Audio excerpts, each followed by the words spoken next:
Hi everybody.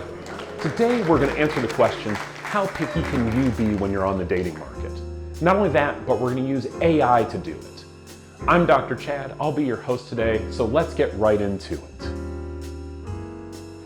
This idea comes from Reddit's Am I the forum, where a woman told her friend that her dating standards were too high and she'd never be able to find a partner that way. You can click the link in the description, but the list of things the woman wanted in a man were taller than 5'7" when she's wearing heels, makes over $100,000 a year, an advanced degree, of a certain complexion. She ruled someone out elsewhere in the post because they had a darker skin tone. Not ideal, problematic for sure, but it's who she is.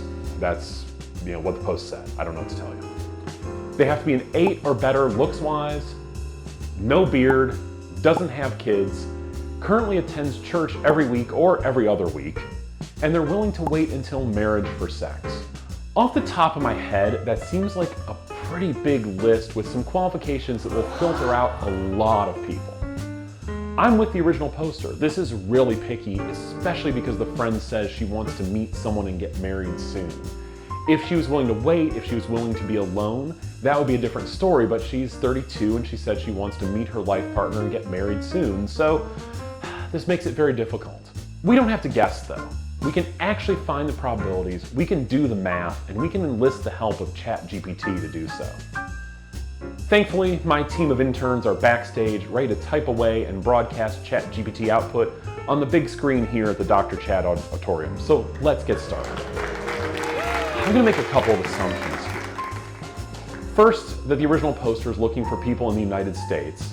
And since the friend is 32, I'll assign a pretty generous age range of 30 to 45 here.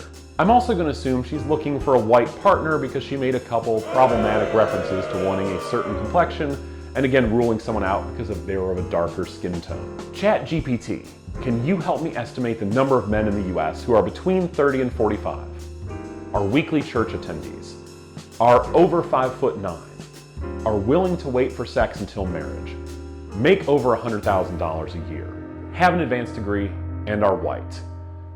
Let's take a look. Okay, ChatGPT's giving me some really good output here. This is exciting. First, there's about 21 million men in this age range in the United States. 60% of them are white. That takes us down to about 12.6 million. 60% are at least 5'9". Okay, I asked for over 5'9", and this is including people who are 5'9". It's not really important, but interesting to note what ChatGPT heard from what I typed. Anyway, that cuts it from 12.6 million to 7.56 million. Roughly 20% of men attend church weekly, so now we're down to 1.51 million. 17% of white men in this age group have an advanced degree, so we're down to 257,000. 30% of white men with advanced degrees earn over 100K, so we're down to 77,100. The numbers are getting smaller and smaller here. It's not looking good for the protagonist of this post. Willing to wait for marriage though, that's the big filter we can see right here. 3 to 5%, so even at the 5% upper bound, we're at 3,855 men. That's not a lot of men, and I realize now I forgot to ask it one important question. How many of those are unmarried? So ChatGPT, how many of those are unmarried? Among our group, around 70 to 80% are married, so at the midpoint, we're down to 964 unmarried men. That's 25% of 3,855. Fewer than 1,000 men in the US fit this woman's criteria, and we haven't added anything about geography yet, anything about being an 8 or better, anything about beards. This doesn't add anything about being attracted to the original poster. That's a really small number, and it's interesting to see how narrow it is, how unlikely it seems. Let's ask one more question, just for fun though. How many of these men don't have kids? Okay, that's not too big of a limiter. Only 25% of men in this group have children, 75% don't. So we have 723 men in the entire country who OP can date. This feels too selective to me, but I'm not here to judge. ChatGPT does seem to think it's really narrow though, and is being kind of snarky about it, which is interesting and kind of funny to me. Before we move to the next step, I want to say something interesting. When I was thinking about doing the problem with some back-of-the-envelope math, I was thinking I would just find simple probabilities, each of these characteristics, without looking into compound probabilities, or the probability of two events happening at the same time. As an example, I would have looked at what percentage have an advanced degree, and then what percentage make over 100K. Obviously, those two variables correlate with each other. People with advanced degrees typically make more money than those without, so using the compound probability would be the right way to go. ChatGPT wins a lot of points there for its ability to do that work lightning fast. But, as my Mima always used to say, why just be snarky on the internet when you can offer unsolicited advice instead? So I will ask ChatGPT if it can help me out here. ChatGPT, which of those characteristics can you eliminate to help her find more men? They still have to be a man, but all other options are open. So look at that. ChatGPT gave me the biggest bottlenecks and the opportunities to expand. Unsurprisingly, waiting to have sex until marriage is the biggest limiter.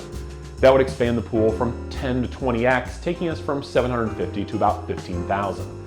It's a huge jump. Things like being open to men who are spiritual instead of weekly church attendees, being open to financially stable rather than 100K plus, men who are 5'7" instead of 5'9". Those would all double or triple the number, but that only takes it from 750 to 1,500 to 2,250, which isn't great. That's still not a lot of people, especially considering they have to be attractive to her and attracted to her. So what do we think? Did ChatGPT answer this woman's question about whether she was or not? Well, here's some things I liked. The summary from ChatGPT is really nice. It reminds me of a too long didn't read slide from a professional slide deck at any tech company you'll work for. It really summarizes it in a clear, easy to understand, visually pleasing way. I also like that ChatGPT understood the assignment of making the pool bigger and gave me those opportunities from largest to smallest. That's really good and shows some deeper thought than I might have expected. Finally, like I said, I like that it used compound probabilities to the best of its abilities. Obviously, we don't have great data on some of these, and ChatGPT acknowledges that. Wow! But it was deeper than I would have guessed and was an upgrade over what I would have found on my own. I think more impressively, ChatGPT did what would have taken me 6 to 10 Google searches and completed it in one task. So, great job, ChatGPT. Here's what I didn't like. A minor note, but ChatGPT didn't understand what taller than 5'9" meant, and instead gave me 5'9". It's a bit silly, but it's also a relatively simple math expression I would think AI would understand.